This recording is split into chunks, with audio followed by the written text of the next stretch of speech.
मंडळी 2011 साली आघाडी सरकारच्या काळात परभणी नगर परिषदेची महापालिका झाली। शहराची वाढलेली लोकसंख्या, वाढलेली हद्द आणि अनेक गोष्टींनंतर नगर परिषदेची महापालिका झाली खरी, पण ज्या उत्साहात परभणीकरांनी महापालिका झाल्याचं सेलिब्रेशन केलं, तोच उत्साह अवघ्या 14 वर्षांमध्ये संपलाय की काय असं आता चित्र आहे। महापालिकेपेक्षा आपली नगर परिषद बरी म्हणण्याची वेळ परभणीकरांवर का आली, पाहूयात विशेष रिपोर्ट।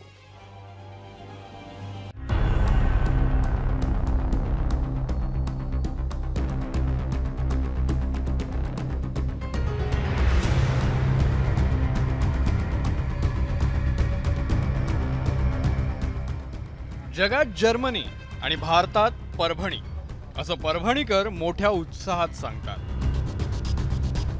जर्मनीशी तुलना करत असताना परभणीकर मोठ्या अभिमानानं मिरवायचे, पण आता कदाचित त्यांना असं म्हणत नसतील आणि याचं कारण शहराची झालेली अवस्था।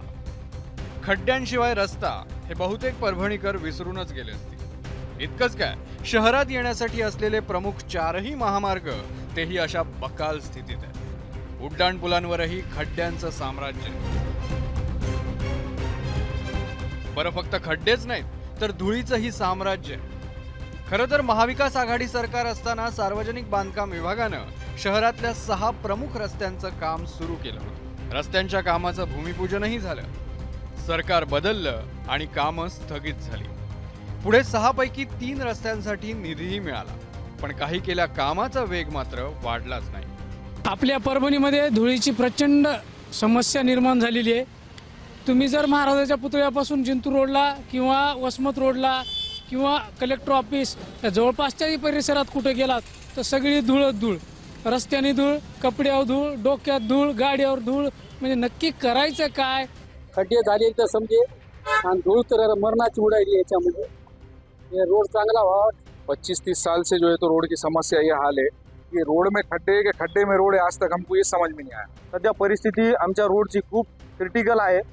इथं कोणी या रोडला काही म्हणजे मार्ग लावत नाही रोडच्या कामाबद्दल। आम्ही प्रशासनाला अशी विनंती करतो की कमीत कमी इथले खड्डे तरी मुचून द्यावे किंवा रोडचं तात्काळ काम करून द्यावे। बरं, प्रमुख रस्त्यांवरती मोठी वाहतूक असते म्हणून रस्ते खराब वगैरे होत असतील, पण गल्लीबोळातल्या रस्त्यांचेही तेच हाल। मोठ्या आशा होत्या की या महापालिका झाल्यानंतर त्यांचे प्रश्न सुटतील, मात्र आपली नगर परिषद बरी म्हणण्याची वेळ 13 वर्षानंतरही परभणीकरांना आली। कारण प्रत्येक प्रभागात जर आपण बघितलं तर रस्त्यांची मोठी समस्या निर्माण झालेली। मी सध्या जिंतूर रस्त्यावरील जिंतूर रस्ता ते स्मशानभूमीकडे जाणाऱ्या रस्त्यावर आहे। आपण जर बघितलं तर अत्यंत दयनीय अवस्था या रस्त्याची झालेली आहे। खड्डे झालेले आहेत मोठ्या प्रमाणावर आणि यामुळेच कुठेतरी खड्डे आणि धुळीचं शहर म्हणून परभणीची ओळख निर्माण झालेली आहे। 65 प्रभाग परभणी महानगरपालिकेमध्ये येतात आणि प्रत्येक प्रभागामधली हीच अवस्था आहे की रस्ते नाहीत, नाल्या नाहीत, धुळीची मोठी समस्या झालेली आहे आणि पाणी पुरवठ्याचा विषय वेगळा आहे। मात्र आज रस्त्यांची जर अवस्था बघितली तर अत्यंत खराब अवस्था झालेली आहे। जे कामं सुरू झालेले ते कामं सुद्धा संतगतीने सुरू आहेत। आता जरा महापालिकेकडे वळूया। परभणी शहरात 16 वॉर्डात 65 प्रभाग आहेत। 70 ते 72 हजार मालमत्ता धारक आहेत। जवळपास 22,000 नळ कनेक्शन आहेत। त्यामुळे पालिकेला घरपट्टी, नळपट्टी, विविध कर, पालिकेच्या संकुलामधून मिळणारं भाडं अशा वेगवेगळ्या मार्गानं महिन्याला 1.5 ते 2 कोटी रुपये उत्पन्न मिळतं। पण पालिकेच्या 762 कर्मचाऱ्यांच्या पगारासाठी महिन्याकाठी जवळपास 4 कोटी रुपयांचा खर्च होतो। शिवाय इतर खर्च जोडला तर परभणी महापालिकेचा महिन्याकाठी खर्च हा 8 कोटी रुपयांच्या घरात आहे। राज्य सरकारकडून 2 कोटींच्या घरात मिळणारा निधी आणि पालिकेचं महिन्याचं उत्पन्न 2 कोटी हे एकत्र केलं तर परभणी महापालिकेला 4 कोटींचा तुटवडा भासतो आणि त्याचा थेट परिणाम शहरातील नागरी सुविधांवर होतो। याचं सगळ्यात चांगलं उदाहरण आहे नटराज नाट्यगृह। शहराच्या सांस्कृतिक विकासासाठी अत्यंत महत्त्वाचं असलेलं ठिकाणही आज कोणत्या अवस्थेत आहे तुम्हीच पहा। गेल्या 12-15 वर्षापासून आम्ही राज्यनाट्यमध्ये वेगवेगळे परभणीतनं 7-7, 8-8 नाटकं बसवतो सर।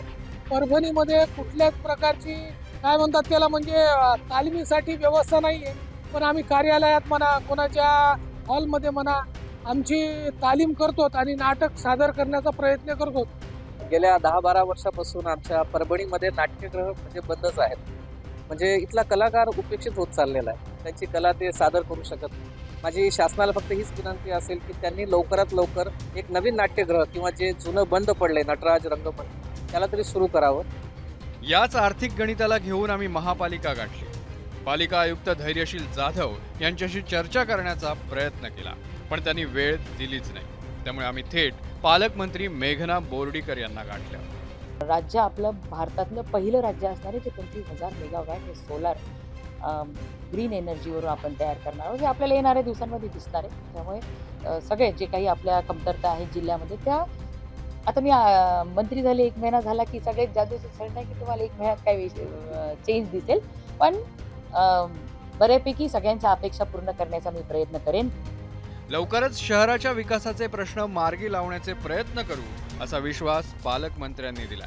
पण गेल्या काही वर्षांचा आणि राजकीय नेतृत्वाचा अनुभव पाहिला तर बोर्डीकरांच्या आश्वासनांपैकी एक तरी आश्वासन पूर्ण होईल तेव्हा परभणीकर राजकीय आश्वासनांवर विश्वास ठेवतील. नाहीतर पुढच्या काही महिन्यातच महापालिकेच्या निवडणुकांचं बिगुल वाजेल आणि त्या महापालिका निवडणुकांमध्ये हा मुद्दा महामुद्दा बनेल. पंकज क्षीरसागरसह ब्युरो रिपोर्ट, एबीपी माझा, परभणी. एबीपी माझा, उघडा डोळे बघा नीट.